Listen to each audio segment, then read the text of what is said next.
नमस्कार, मैं स्वर्णभूमि सुरेश शर्मा। भारत में हर दिन लगभग 26,789 से लेकर 28,000 लोग मरते हैं। यह आंकड़ा जो है विश्व बैंक के द्वारा दिया गया है और इसमें जो मरने वाले की तादाद है या संख्या है, इसका कारण है प्राकृतिक मौत, बीमारी और दुर्घटनाएं। अगर सीधे सीधे कहें हम तो प्रत्येक दिन भारत में 28,000 लोगों की मौतें होती है, लेकिन इन मौतों का जायज़ा कोई नहीं लेता। ये कीड़े मकोड़े की तरह सड़कों पर, अस्पतालों में या कहीं पर भी मर जाते हैं और उसके करीबी 2-4 लोग रो धो करके मामला को निपटा देते हैं, फिर लोग इसे भूल जाते हैं। कीड़े मकोड़े की तरह मरने वाले ये भारतीय लोग उन लोगों से अलग हैं जिनकी मौत सोने से भी अधिक कीमती होता है। कल सुबह छत्तीसगढ़ के सुकमा ज़िले में 3 लोगों की मौतें हुई है। पुलिस ने उन्हें मार डाला और उन पर इल्ज़ाम था कि वे माओवादी थे। फर्जी मुठभेड़ हो या असली मुठभेड़ हो, यह कोई नहीं जानता। सरकार कितनी सच बोलती है ये हर कोई जानता है। पुलिस कभी सच नहीं बोलती और यही कारण है कि लाखों मौतें जो होती है थानों में, फर्जी मुठभेड़ में या फिर जेलों में तरपा मारा जाता है, इसका कोई लेखा जोखा भारत के इतिहास में नहीं होता। महज एक संख्या बनकर रह जाता है और यह संख्या है 26,789 से लेकर 28,000 की।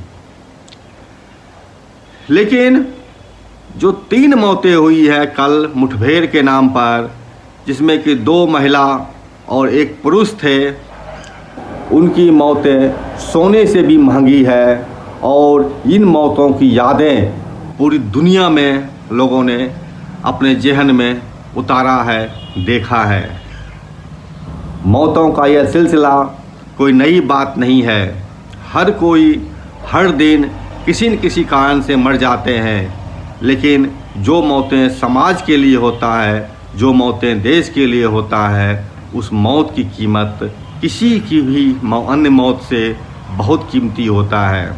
यही कारण है बिरसा मुंडा की मौत पर आज भारत के प्रधानमंत्री नरेंद्र मोदी भी सिर झुकाते हैं और उनकी जयकार करते हैं। भले ही उनके ही सिपहसालार कारिंदे अब उनके अनुयायियों की ही हत्या करते हैं। मसला क्या है, आइए विस्तार से समझते हैं।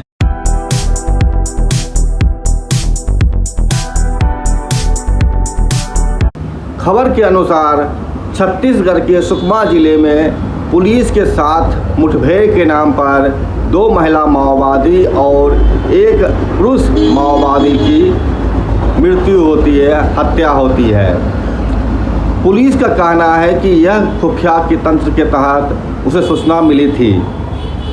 खुफिया तंत्र के तहत सूचना किसने दिया है, यह भविष्य की बात है, यह पड़ताल की बात हो सकती है, लेकिन सीधी सी बात है, यह जिस किसी ने भी सूचना मुहैया कराई होगी पुलिस को, वह समाज के दुश्मन होंगे, वो इस समाज के हितैषी तो कतई नहीं हो सकते।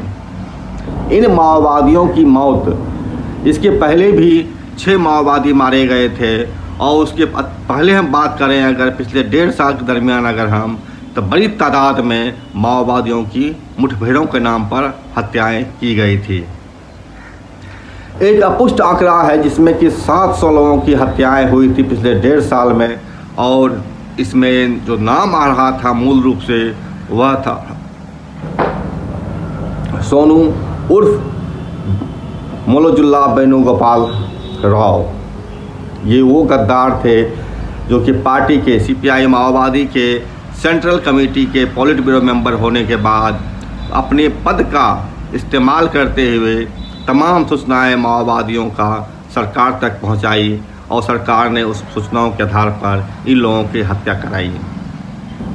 इसमें बासवराज भी शामिल थे। ये पूरी प्रकरण ऐसी है जिसमें कि एक साफ चीज़ दिखता है कि माओवादियों की मौतें किसी भी अन्य मौतों की तुलना में बहुत ही बेशकीमती है। इसी पर इस सीपीआई माओवादी के प्रथम महासचिव चारू मजुमदार ने अपने एक आर्टिकल में लिखा था। यह लेख उन्होंने 14/7/1970 ईस्वी को लिखा था और उसमें उन्होंने श्रीकाकुलम के कॉमरेडों के प्रति उन्होंने ये संदेश लिखा था। श्रीकाकुलम वही है इलाका जहाँ पर कि नक्सलवादी के बाद वहाँ पर आंदोलन हुए थे और उसी आंदोलन से निकले हुए हजारों युवा आज दंडकारण्य में भी दिख रहे हैं, नेतृत्व कर रहे हैं आंदोलन को, संघर्ष को, जिसे कि सरकार बार बार तेलंगाना वर्सेस छत्तीसगढ़ करने की कोशिश कर रही है। मसलन ऐसा लगता है कि तेलंगाना भारत से बाहर है, छत्तीसगढ़ भारत के अंदर है और तेलंगाना जो विदेश में रहता है उस विदेशी तेलंगाना को भारत में लाने का जो एक दुष्प्रचार कर रही है भारत की सरकार, उसका ये एक रूप दिखता है। बहरहाल नक्सलवादी के बाद उठे हुए तूफान श्रीकाकुलम के बारे में वहाँ शहीद हुए नेताओं, कार्यकर्ताओं, जनता के प्रति चारू मजुमदार जो उनके प्रथम महासचिव थे सीपीआई माओवादी के, वो क्या कहते हैं वो सुने। वे लिखते हैं, श्रीकाकुलम के वीर कामरेडों, तुम भारतवर्ष की क्रांति के सबसे अगवा सैनिक हो। तुमने ही गठित की है भारतवर्ष की जनता की पहली राजसत्ता, इसलिए तुम्हें ही सबसे ज़्यादा कीमत चुकानी पड़ी है। तुम्हारा खून बेकार नहीं जाएगा। सारे भारतवर्ष की जनता तुम्हारे आदर्श से उत्प्रेरित है। सारे भारत की जनता ने अपने देश में श्रीकाकुलम के गठन के काम में हाथ लगाया है। इसीलिए भारतवर्ष की करोड़ों करोड़ उत्प्रेरित जनता के लिए श्रीकाकुलम एक अमर नाम है। श्रीकाकुलम एक विराट भरोसा है। श्रीकाकुलम भारतवर्ष का भावी इतिहास है। क्रांतिकारियों की कोई भी मौत बेकार नहीं जाती। तुम्हारा खून बेकार नहीं जाएगा। तुम्हारा यह निस्वार्थ त्याग करोड़ों जनता के दिलों में एक नई आशा पैदा करेगा क्रांति की आग। श्रीकाकुलम क्रांति का घर होगा। दुनिया की प्रतिक्रिया की कोई भी ताकत नहीं जो इस मुक्ति की राह को रोक सके, क्योंकि इतने शहीदों का खून बेकार नहीं जा सकता। कामरेडों, अपने पैरों पर खड़े हो जाएं। आपने अनेक नेताओं को खोया है, लेकिन आप हैं। अपने ही हाथों में नेतृत्व ले लें। इसके साथ ही इन्होंने बहुत संदेश लिखा है और इस संदेश के अंत में उन्होंने लिखा है, शहीदों का खून बेकार न जाने दें। नए रास्ते से तीव्रतम हमला शुरू करें। वर्ग संघर्ष हमारी सारी समस्याओं को हल कर देगा। आग से भरे आंध्र और उड़ीसा में संघर्ष फैल जाएगा। भयभीत और आतंकित हो प्रतिक्रियाई ताकत दुम दबाकर भागने को मजबूर होगी। श्रीकाकुलम को सच्चा मुक्तांचल बनाने में अब और देर नहीं है। श्रीकाकुलम के बाद तमाम लोगों ने दंडकारण्य को अपना आधार बनाया और दंडकारण्य वह है जो कि भारत की मुक्ति की बाट जोहने वाली जनता के आँखों का तारा है। यूँ कहें सीधे शब्दों में तो दंडकारण्य माओवादियों की राजधानी है। वहाँ पर अंदर ही नहीं, बाहर से ही नहीं, बल्कि अंदर से भी भयानक और तीव्रतम हमले हुए हैं। यह दिखाता है वर्ग संघर्ष की कितनी तीखी रूप में देश के अंदर चल रही है। लेकिन सबसे बड़ी बात यह है, जब से सोनू वेणुगोपाल जैसे गद्दार, रुपेश जैसे गद्दार पार्टी से निकल कर भागे हैं, पार्टी का नुकसान बहुत बहुत बहुत कम हो गया है। 35 माओवादियों की एक दिन में शहादत होती थी। खुद वासव राज्य से महासचिव और उनके साथ 27 अन्य कॉमरेडों ने एक दिन में शहादतें दी। तो सवाल है, उनके तुलना में आज कल 3 मारे गए। इसके पहले 11 नवंबर को 6 कॉमरेड मारे गए थे माओवादियों के। ये तमाम चीज़ें हैं जो दिखाता है कि आंदोलन का नुकसान बहुत कम हुआ है सोनू वेणुगोपाल के भागने के बाद। बहरहाल, जिस देश में 28,000 मौतें होती है और उसकी चर्चा कहीं भी नहीं होती है, वहीं 3 मौतों की चर्चा पूरी दुनिया कर रही है। और हर मौत का हिसाब इस देश की जनता रखती है अपने मुक्तिदाता का। यही कारण है कि माओवादियों की मौतें पहाड़ से भी भारी होती है और हर मौत शासक वर्ग की छाती पर एक पहाड़ की तरह बैठ जाता है। चालू मजुमदार ने अपने एक अन्य लेख में कहा था, आज पछताने का दिन नहीं है, आग की तरह धधक उठने का दिन है। ये उन्होंने अपने एक कॉमरेड के पत्र के जवाब में ये पत्र लिखते हैं और उसमें बताते हैं ये, कॉमरेड, खून से सींचा हुआ रास्ता ही तो क्रांति का एकमात्र रास्ता है।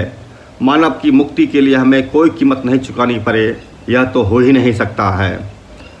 हमारे ऊपर की हर चोट दुखदाई है और इसी दुख से जन्म लेती है महान त्याग की दृढ़ता और दुश्मन के प्रति तीव्रतम घृणा। ये दोनों चेयरमैन की विचारधारा के साथ जब मिलते हैं तभी उस नए आदमी का जन्म होता है, जिस आदमी की जन्म की ओर ताक रही है सारे भारत की जुल्म से तबाह और उत्पीड़ित जनता, देश के करोड़ों करोड़ भूमिहीन व गरीब किसान। ये भूमिहीन व गरीब किसान जिस दिन अपने बीच उस नए आदमी को जन्म देंगे, उस दिन अपनी आँखों के आंसू पोंछकर सारे भारत जनता मुस्कुरा उठेगी। सारा भारत बस कितना प्राणवंत हो उठेगा।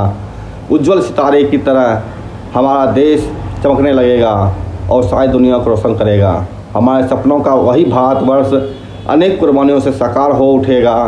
उनमें से हर एक की मौत पहाड़ से भारी है, क्योंकि वे सब हमसे महान व्यक्ति बन चुके थे। इसीलिए ही तो उनकी मौत लाखों जीवन पैदा करेगी। यही कारण है कि इस राह की धूल को आंसुओं से सींचना है, खून देकर औलाद बनाना होता है। क्या हमने कोई गलती की है? कोई गलती नहीं होगी, यह भला कौन कह सकता है। लेकिन आज इसके लिए पछताने का दिन नहीं है। आज आग की तरह धधक उठने के दिन है। खून का कर्ज खून से चुकाने का दिन है। हजारों साल से हमारे देश के भूमिहीन व गरीब किसानों ने खून और जान देकर हमारे देश का निर्माण किया है। हमारे देश की समाज, संस्कृति, संपत्ति, साधन, परंपरा, सब कुछ का निर्माण तो उन्होंने ही किया है। इस कर्ज का बोझ हमारे कंधों पर है, पर इस कर्ज को चुकाना हमारी जिम्मेदारी है। लेकिन अगर हमने कोई गलती की हो तो उसे ज़रूर सुधार लेनी चाहिए। बिना ऐसा किए हम अपने हमलों का धार तेज नहीं कर पाएंगे। सीएम ने आगे लिखा है, हर मौत नई जिंदगी पैदा करती है। भारत में गरीब, मजदूर, किसान, दलित, पीड़ितों, आदिवासियों के आंखों का तारा चालू मजुमदार आज भारत में नहीं रहे, लेकिन उनकी लेखनी आज भी मौजूद है और उनके द्वारा दिए गए निर्देश, उनके द्वारा बनाए गए रास्ते आज भाई भारत की जनता के दुखों की मुक्ति का रास्ता प्रशस्त करता है। और इसी रास्ते पर चलते हुए सीपीआई माओवादी ने जिन हजारों लोगों की कुर्बानियाँ दी है, अपने शहीदों का, अपने महासचिवों का शहादत दिया है, भारत की जनता इसे याद रखेगी, कभी नहीं भूलेगी। क्योंकि हर मौत पहाड़ से भी भारी है, हर मौत निस्वार्थ है, हर मौत इस देश की जनता के हित का प्रतिनिधित्व करता है। यही कारण है कि माओवादियों के हर शहीद मारे गए योद्धा, गुरिल्ले की मौत सोने से भी अधिक कीमती है। जबकि भारत में हर दिन 28,000 लोग मरते हैं, उसकी तुलना जो कीड़े मकोड़े की होती है उससे बेहतर है कि देश की जनता के लिए लड़ते हुए मारे जाना उन 3 माओवादियों का, जो कि कल एक फर्जी मुठभेड़ हो या मुठभेड़ उसमें शहीद हुए हैं, उसमें मारे गए हैं। लेकिन अपेक्षित सफलता जो शासक वर्ग को पहले से मिलता रहा था 1.5 साल पहले, वह उसे नसीब नहीं हुई। ये युद्ध है, युद्ध हमेशा खून मांगता है, युद्ध हमेशा शहादतें मांगती है, युद्ध हमेशा मुक्ति के लिए अपनी कीमत मांगती है। ये कीमत देश के लोगों को अदा करनी होगी। बिरसा मुंडा के जो विरासत था उसको जो लोग थामे हैं उसे उसकी कीमत तो चुकानी ही पड़ेगी। बिरसा मुंडा ने कहा था, निराश ना होना, यह मत सोचना कि मैंने तुम लोगों को मझधार में छोड़ दिया। मैंने तुम्हें सभी हथियार और औजार दे दिए हैं, तुम लोग उनसे अपनी रक्षा कर सकते हो। बिरसा मुंडा का ये अंतिम शब्द, अंतिम वाक्य भारत के इतिहास में, भारत के आकाश में गुंजायमान है, जिसे आज भी भारत की जनता सुन रही है, समझ रही है और उसके लिए अपनी जान की बाजी लगा रही है। नमस्कार, मैं समाज भूमि से रोहित शर्मा। चैनल देखिए, लाइक कीजिए, सब्सक्राइब कीजिए, शेयर कीजिए और हमसे जुड़े रहिए।